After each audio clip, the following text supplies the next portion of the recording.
आज है 10 फरवरी और हम शुरू करते हैं आज के करंट अफेयर्स। पहला है national security advisers on Afghanistan की 5वीं मीटिंग हुई, ये मॉस्को में हो रही है। ठीक है, इसके पहले जो चौथी थी वो दुशानबे तजिकिस्तान में हुई थी। शुरू की दो जो थे 18-19 वाली वो ईरान में हुई थी, और जो तीसरी थी वो इंडिया में हुई थी 2021 में। 2020 में नहीं हुई थी पैंडेमिक के कारण। ठीक है, इसमें इंडिया के अलावा Russia, Iran, Kazakhstan, Kyrgyzstan, China, Tajikistan, Turkmenistan, Uzbekistan वगैरह कंट्रीज़ हैं। और इसमें इन कंट्रीज़ के जो NSA होते हैं, नेशनल सिक्योरिटी एडवाइज़र, वो पार्टिसिपेट करते हैं। इसरो ने दूसरी बार स्मॉल सैटेलाइट लॉन्च व्हीकल से सैटेलाइट लॉन्च किए हैं। इस बार EOS-07 मतलब अर्थ ऑब्जर्वेशन सैटेलाइट है। EOS-07 के साथ दो और सैटेलाइट हैं। जानूस 1 ये अंतरिक्ष एक कंपनी है USA की, उसको, और आज़ादी SAT-2 ये स्पेस किड्स इंडिया की सैटेलाइट है, उसको लॉन्च किया है। ठीक है, स्मॉल सैटेलाइट लॉन्च व्हीकल जो है वो 3 स्टेज लॉन्च व्हीकल है। इसमें 3 सॉलिड प्रोपल्शन स्टेज हैं। ठीक है, और इसकी जो डायमीटर है सैटेलाइट का वो 2 मीटर का है, और लेंथ जो है 34 मीटर की है। ठीक है, ये 500 kg तक के सैटेलाइट को लॉन्च कर सकता है, और 500 किलोमीटर ऑर्बिट में, मतलब 500 किलोमीटर दूर ऑर्बिट में भेज सकता है। ये लो कॉस्ट है और लो टर्नओवर टाइम है, मतलब बहुत जल्दी इसको बनाया जा सकता है। इसमें फ्लेक्सिबिलिटी है कि कई सारे सैटेलाइट एकोमोडेट किया सकते हैं इसमें। इसमें जो लॉन्च व्हीकल्स हैं उनका कंपैरिजन है SLV, ASLV, PSLV, GSLV Mark 2, GSLV Mark 3 का। ठीक है, फिर है ब्रू या रियांग कम्युनिटी, ये नॉर्थ ईस्ट में रहते हैं, खासकर त्रिपुरा, मिजोरम और असम में, और ये पर्टिकुलरली वल्नरेबल ट्राइबल ग्रुप्स में आते हैं। और इनका जो रेशियल स्टॉक है, मतलब ये इंडो मंगोलॉइड ग्रुप से हैं, और इनकी जो लैंग्वेज है वो एस्ट्रो एशियाटिक है। ठीक है, जो कि तिब्बत बर्मन फैमिली के अंडर में आती है। ये बेसिकली दो मेजर ग्रुप में डिवाइड है, या दो मेजर क्लैंस हैं, मेस्का और मोल्सोई। ठीक है, और इनकी लैंग्वेज को काउब्रू कहते हैं। ठीक है, ऑक्यूपेशन में ये नोमैडिक ट्राइब है, और झुम कल्टीवेशन कभी कभी इस्तेमाल करते हैं। झुम कल्टीवेशन जिसको शिफ्टिंग कल्टीवेशन कहते हैं, और ये स्पिरिट और सोल के एग्जिस्टेंस में बिलीव करते हैं। बाय रिलीजन ये हिंदू हैं, और इसमें से काफ़ी लोग वैष्णविज्म को फॉलो करते हैं। ये अपने कम्युनिटी के बाहर नहीं शादी करते हैं। ठीक है, और इनके जो विलेज काउंसिल के चीफ होते हैं, इनको राई कहते हैं, वो डाइवर्स और विडो मैरिज परमिट कर सकते हैं। इंडिया की जो क्वालिटी काउंसिल ऑफ इंडिया है उसको 5वें नंबर पर रखा गया है ग्लोबल क्वालिटी इंफ्रास्ट्रक्चर इंडेक्स द्वारा। ये 2021 का इंडेक्स था। क्वालिटी काउंसिल ऑफ इंडिया की बात करें तो department for promotion of industry and internal trade के अंदर में आती है। ठीक है, फिर 2011 से लेकर आज तक करीब 16 लाख इंडियंस ने अपनी इंडियन सिटीजनशिप छोड़ी है। ठीक है, जो सिटीजनशिप एक्ट 1955 है, इसमें 3 तरीके दिए हैं कि कोई कैसे अपनी इंडियन सिटीजनशिप छोड़ सकता है। पहला होता है रिनाउंसिएशन का।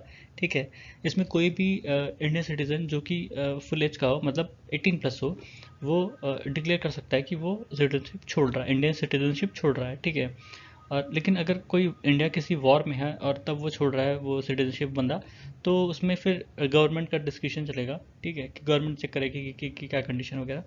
अगर और अदर कंडीशन में, नॉर्मल कंडीशन में कोई मेल पर्सन अगर छोड़ रहा है और उसके माइनर चिल्ड्रन है, तो उनके चिल्ड्रन की सिटीजनशिप भी चली जाएगी, जो माइनर चिल्ड्रन होंगे। हालांकि जो वो चिल्ड्रंस है वो 18 के बाद वो फिर से इंडियन सिटीजन ले सकते हैं। ठीक है, फिर है बाय टर्मिनेशन, जिसमें कि जब कोई इंडियन सिटीजन किसी दूसरे देश का नागरिक बन जाता है तो उसकी जो इंडियन सिटीजनशिप होती है वो ख़त्म हो जाती है। ठीक है, लेकिन ये जो प्रोविज़न है ये वॉर के टाइम नहीं अप्लाई होता। और अगर कोई क्वेश्चन अराइज होता है कि कब कैसे उसने सिटीजनशिप ली दूसरे देश की, तो उसके लिए भी अपने आप रूल्स जो प्रिस्क्राइब हैं उसके हिसाब से चेक होगा। फिर है डिप्राइवेशन के द्वारा, इसमें कंपलसरी टर्मिनेशन होता है किसी भी की इंडियन की सिटीजनशिप का। ये उनके लिए है जिन्होंने सिटीजनशिप नेचुरलाइजेशन, रजिस्ट्रेशन, डोमिसाइल या रेजिडेंस से प्राप्त की है। ठीक है, इसमें भी कई सारी कंडीशनें सेटिस्फाई करनी पड़ती हैं कि उन केसेस में उनकी सिटीजनशिप जा सकती है। जैसे कि जब उन्होंने इंडियन सिटीजनशिप फ्रॉड करके लिया, फ्रॉड मतलब कोई गलत जानकारी दी हो, या उनके बारे में कोई ऐसी जानकारी थी जो जानना चाहिए था भारत सरकार को और उन्होंने नहीं दी। ठीक है, या उनकी डिसलॉयल्टी है इंडियन कॉन्स्टिट्यूशन के प्रति, या जब हमारा किसी देश से मतलब इंडिया किसी देश से लड़ाई में है, वॉर में है, तो उन्होंने उस देश से अनलॉफुली ट्रेड और कम्युनिकेट किया है। ठीक है, या जब रजिस्ट्रेशन उन्होंने फाइल किया है या नेचुरलाइजेशन के 5 साल के अंदर वो किसी दूसरे देश में 2 साल के लिए कैद में है, तो भी उनकी सिटीजनशिप खारिज की जा सकती है। या इंडिया से वो 7 साल से बाहर है, 7 साल या उससे ज़्यादा से बाहर हैं, तो भी उनकी सिटीजनशिप समाप्त की जा सकती है। फिर Mumbai Ahmedabad high speed rail corridor का 11 किलोमीटर का हिस्सा जो है वो अंडर सी जाएगा। थाने क्रीक के नीचे से होते हुए, जो महाराष्ट्र में है, ठीक है। थाने क्रीक की बात करें तो ये अरेबियन सी के शोर लाइन पर है और मुंबई से थोड़ा हटकर है, ठीक है। एशिया का सबसे बड़ा क्रीक है ये, और यहाँ कई सारे फ्रेश वाटर सोर्सेज हैं जैसे उल्हास नदी, ठीक है। और यहाँ पर ब्रैकिश वाटर है क्योंकि एक तरफ समुद्र का पानी है और एक तरफ नदी का पानी आता है, ठीक है। और इसके दोनों तरफ मैंग्रोव्स हैं, ठीक है। और यहाँ पे एक फ्लेमिंगो बर्ड्स आती हैं, और यहाँ थाने क्रीक फ्लेमिंगो बर्ड सेंचुरी भी है, ठीक है। थाने क्रीक फ्लेमिंगो बर्ड सेंचुरी को एरोली फ्लेमिंगो सेंचुरी भी कहते हैं। ये इंडिया का पहला फ्लेमिंगो सेंचुरी है जो कि थाने में है, मतलब महाराष्ट्र में है, और ये रामसर साइट है, 2022 में डिक्लेयर किया गया। कानपुर के एक मेडिकल कॉलेज ने क्लेम किया है कि उन्होंने ब्लाइंडनेस को क्योर किया है स्टेम सेल ट्रांसप्लांट के द्वारा, ठीक है। और ये इंडिया में पहला केस है। स्टेम सेल की बात करें तो इनमें पोटेंशियल होती है कि किसी भी दूसरे सेल में वो डेवलप हो सकते हैं। स्टेम सेल एक स्टेम सेल होते हैं और वो फिर जो उनसे जनरेट होते हैं सेल वो डॉटर सेल कहलाते हैं, ठीक है। Daughter cell actually specialise cell होते हैं जो कि स्टेम सेल हो सकते हैं या कोई और दूसरे हमारे जो बॉडी पार्ट्स होते हैं उनके सेल, जैसे blood cell, brain cell, heart cell, ठीक है, हार्ट मसल की सेल या बोन सेल, ठीक है। कुछ भी हो सकते हैं, ये इनमें से कुछ भी बन सकते हैं जो स्टेम सेल होते हैं। ये सिर्फ स्टेम सेल की अपनी एबिलिटी है कि वो किसी और में डेवलप हो सकता है, बाकी सेल में इतनी एबिलिटी नहीं होती कि वो वापस किसी चीज़ में डेवलप हो पाए, ठीक है। और ये अपना हमारे शरीर का जो रिपेयर सिस्टम है वो उसकी तरह काम करते हैं, और ये किसी भी टिश्यू में हो सकते हैं, जैसे ब्रेन में देखा गया, ब्रेन में, बोन मैरो, ब्लड और ब्लड वेसल्स में, ठीक है। स्टेम सेल जो हैं वो दो तरह के होते हैं, एक होते हैं एम्ब्रॉयनिक स्टेम सेल और दूसरे होते हैं adult stem cell. Embryonic stem cell embryos में बनते हैं और इनको प्लूरीपोटेंट स्टेम सेल कहा जाता है इनकी एबिलिटी की वजह से कि ये किसी भी सेल में बन सकते हैं, डेवलप हो सकते हैं। मतलब वो स्टेम सेल भी बन सकते हैं और वो कोई स्पेशलाइज सेल भी बन सकते हैं, जैसे अभी हमने पढ़ा मसल वगैरह, मसल, ब्रेन, हार्ट के सेल भी बन सकते हैं। नॉर्मली इनको रीजनरेट या रिपेयर के लिए इस्तेमाल किया जाता है।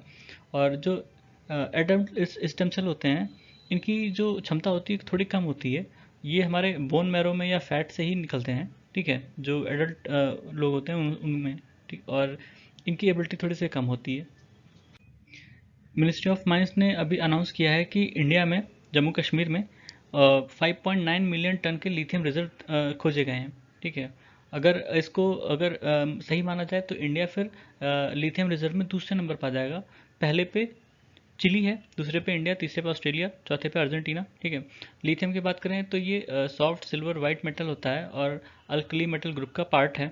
और फीचर्स में देखा जाए तो लो डेंसिटी का है और लाइटर है, लाइटर सॉलिड एलिमेंट है और वाटर से बहुत जल्दी रिएक्ट करता है, ठीक है।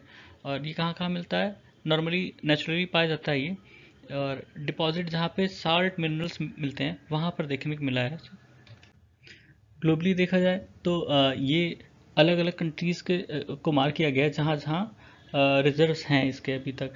इसमें इंडिया नहीं इंक्लूड है क्योंकि ये मैप पुराना है और इसमें इंडिया का मैप भी गलत दिया है, ठीक है।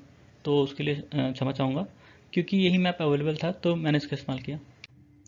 मेजर रिजर्व जो है अर्जेंटीना, बोलीविया, चिली देखा हमने, और ये तीनों मिला के 50% है पूरी दुनिया का, ठीक है। यूजेस में rechargeable batteries, non rechargeable batteries, और इसके जो अलाई होते हैं इसको हल्का और मजबूत बनाने के लिए इसमें एल्युमिनियम और मैग्नीशियम का इस्तेमाल किया जाता है। और लिथियम ऑक्साइड को स्पेशल ग्लास और ग्लास सिरामिक्स में भी इस्तेमाल करते हैं। लिथियम को हाई टेम्परेचर लुब्रिकेंट की तरह भी इस्तेमाल किया जा सकता है। फिर एक क्वाड साइबर चैलेंज, ये क्वाड ने ऑर्गेनाइज़ किया था एक तरह से, और इसमें इंडो पैसिफिक के जो इंटरनेट यूज़र्स हैं उनको इनवाइट किया गया था कि उनको ट्रेन किया जाए कैसे सेफ़ और रिस्पॉन्सिबल साइबर हैबिट्स डाली जा सकती हैं। और क्वाड की बात करें, कोलिलेटर सिक्योरिटी डायलॉग, ये 4 कंट्रीज़ का है, इंडिया, यूएसए, ऑस्ट्रेलिया, जापान। और इनका जो मुख्य उद्देश्य है वो free, open, prosperous, inclusive Indo Pacific region बनाना है। पहली बार ये 2007 में मिले थे, उसके बाद अभी रिसेंटली ये फिर से ऑर्गेनाइज़ किया अपने आप को। फिर है QR बेस्ड CVM। CVM मतलब है कॉइन वेंडिंग मशीन। ये RBI ने एक पायलट प्रोजेक्ट निकाला है जिसमें QR का इस्तेमाल करके वेंडिंग मशीन से कॉइन्स निकाले जा सकेंगे UPI का इस्तेमाल करके, ठीक है। इसमें आपको फिजिकल नोट नहीं डालने होंगे और जितना आपको कॉइन्स में चाहिए होगा, जिस डिनोमिनेशन का चाहिए होगा, वो उस मशीन से निकल जाएगा। फिर है नॉर्ड स्ट्रीम गैस पाइपलाइंस। ये अक्सर न्यूज़ में रहती हैं। ये रशिया से जर्मनी और यूरोप को गैस सप्लाई करती हैं, बाल्टिक सी से होते हुए। बाल्टिक सी के अंदर से ही गैस पाइपलाइंस गई हैं, ठीक है। दो सेगमेंट में बनी थी, नॉर्ड स्ट्रीम 1 जो 2011 में कंप्लीट हुई थी और 2015 में नॉर्ड स्ट्रीम 2 पर काम शुरू हुआ था। नॉर्ड स्ट्रीम 1 जो है लेनिनग्राड से लुम्बिन, मतलब लुम्बिन जो है जर्मनी में है, लेनिनग्राद रशिया में है, और दूसरा वाला जो था लुगा रशिया से लुम्बिन जर्मनी तक। ठीक है, तो ये था आज के हमारे करंट अफेयर्स। सुनने के लिए धन्यवाद।